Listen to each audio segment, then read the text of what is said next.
महानगर टाउनशिप। ये टाउनशिप उत्तर प्रदेश के बरेली शहर में है। इसी महानगर में रहते हैं सुकेश साहनी, प्रख्यात लघु कथाकार। तो आइए मिलने चलते हैं इस प्रख्यात लघु कथाकार से। कभी कभी जीवन में विचित्र से संयोग बनते हैं। यहाँ महानगर में जब मैं सिविल लाइन बरेली से आके यहाँ रहने लगा तो सवेरे टहलने जाता था, तो वहाँ पर एक ऐसी शख्सियत थी जिसकी ओर मेरा ध्यान बार बार जाता था, और वो भी नियमित रूप से टहलने वाले थे और मैं भी नियमित रूप से टहलता था। तो वहाँ पर जैसा कि अमूमन होता है, सवेरे टहलने के दौरान दुआ सलाम शुरू हो जाती है। बातचीत नहीं भी हुई, वो नहीं हो पाई, लेकिन यह है कि मिलते रेगुलर थे, देखते थे, और अगर किसी दिन को वो ना आए तो मन में थोड़ा सा वो रहता भी था कि क्या अस्वस्थ तो नहीं है। फिर ये विचित्र संयोग है, अभी कुछ दिन पूर्व ही मुझे वो मेरे निवास पर आए जब, तो उनको देखकर मैं चौंका।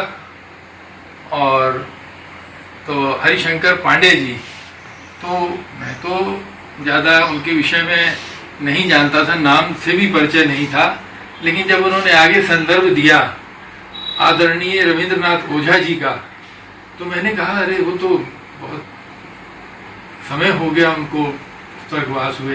तो बोले नहीं, मैं उन्हीं की बात कर रहा हूँ। और इसी संदर्भ में अजय जी यानी उनके सुपुत्र अजय कुमार ओझा जी का भी जिक्र आया, जो दूरदर्शन से सेवानिवृत्त अभी हाल ही में हुए हैं। और आज का दिन मेरे लिए भी बहुत ही सुखद क्षण लेकर आया है कि आज अजय जी भी मौजूद हैं, पांडे जी भी मौजूद हैं, और ओझा जी की विभिन्न स्मृतियां दिमाग में एकदम घूम रही हैं। और उनका उद्बोधन पटना में, जब सभागार में उनका उद्बोधन होता था तो बहुत ध्यान से लोग सुनते थे और उनके विश्लेषण से बहुत प्रभावित होते थे।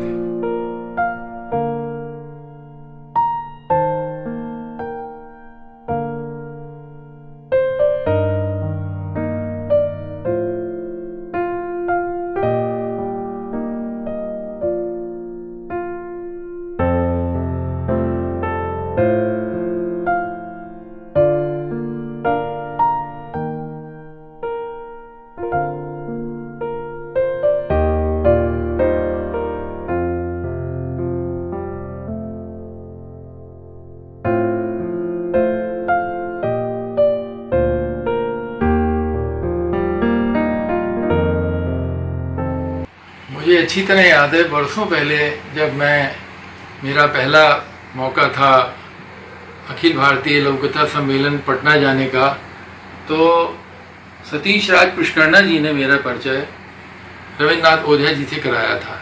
लेकिन उनसे परिचय जब मेरा हुआ तो मुझे कोई मतलब ऐसा नहीं लगा मैं किसी अजनबी से मिल रहा हूँ, क्योंकि उनके पत्र और उनकी कई चीज़ें मैं ऑलरेडी पहले पढ़ चुका था और उससे बहुत प्रभावित भी था।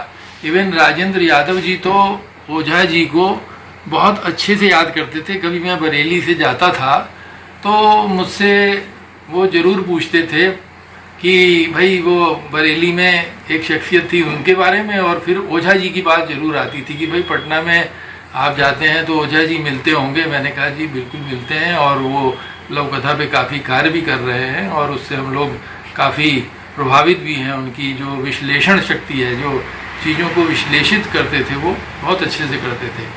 तो इसी सिलसिले में मेरी उनसे जब एक बार सभागार में उनका उद्बोधन चल रहा था, तो वो जो पढ़ी हुई रचनाओं का तात्कालिक विश्लेषण होता है, जो एक बहुत मुश्किल काम है, क्योंकि आप सुन के रचना को समझ भी लें और उसका विश्लेषण करें, और विश्लेषण भी ऐसा करें कि सबके मुंह से वाह निकल जाए। तो ये उनकी प्रतिभा को, यानी उनके पास जो अतिरिक्त क्षमता थी इस चीज़ की, उसको व्यक्त करता है।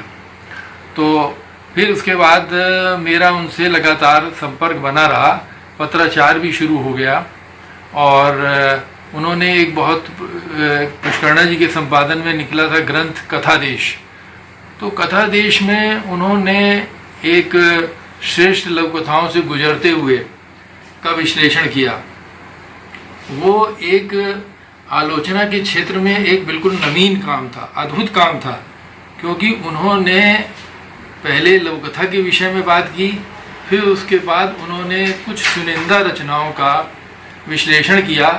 और उससे भी बड़ी बात ये थी कि उस विश्लेषण में उन्होंने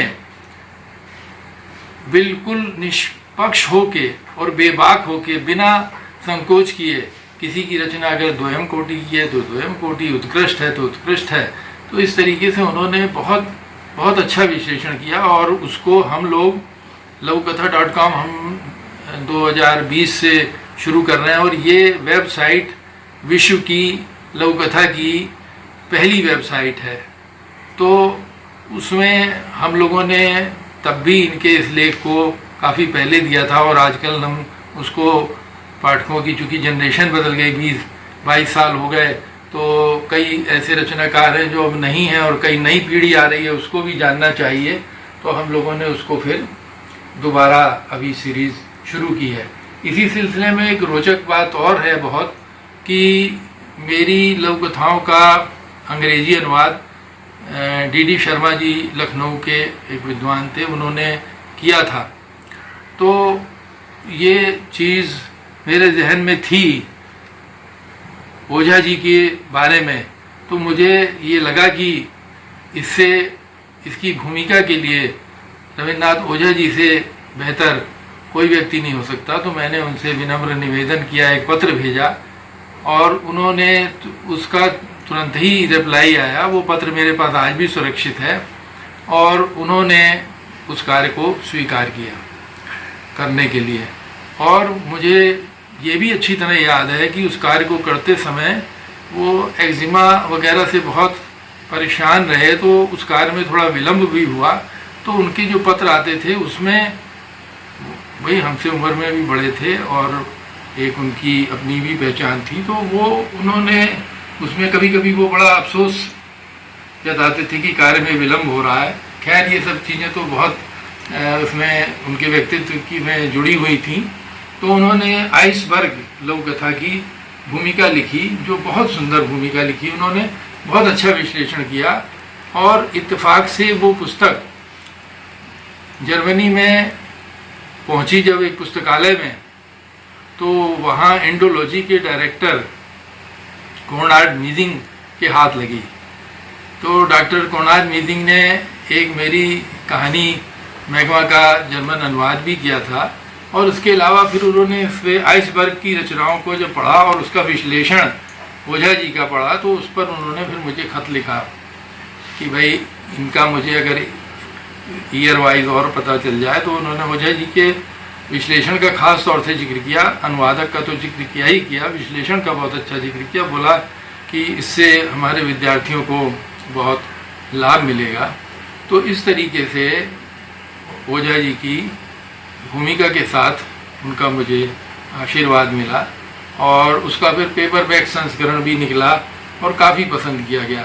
और इसके अलावा इतना ही नहीं, वो इतना ही स्नेह देते थे।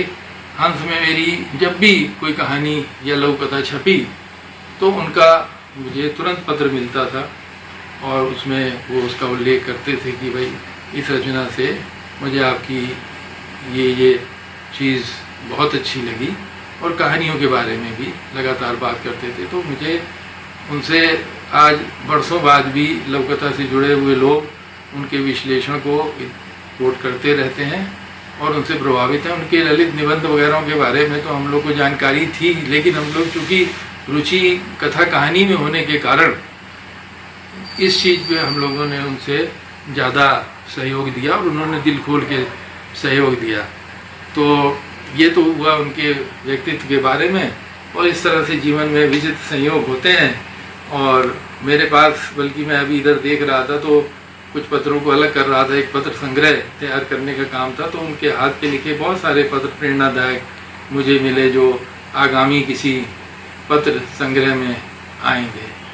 और लोककथा.com में उनकी जो उस लेख की तीसरी किस्त है वो अभी प्रकाशित हुई है।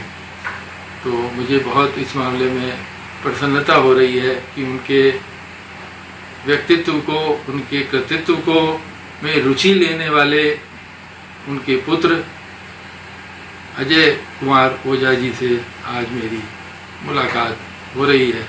और ये एक मुझे बहुत सुखद एहसास देता है कि वो उनके कार्यों में रुचि ले रहे हैं या उन्होंने क्या किया। मुझे ये भी पता चला है कि उन्होंने एक वेबसाइट भी उनके नाम से शुरू की है।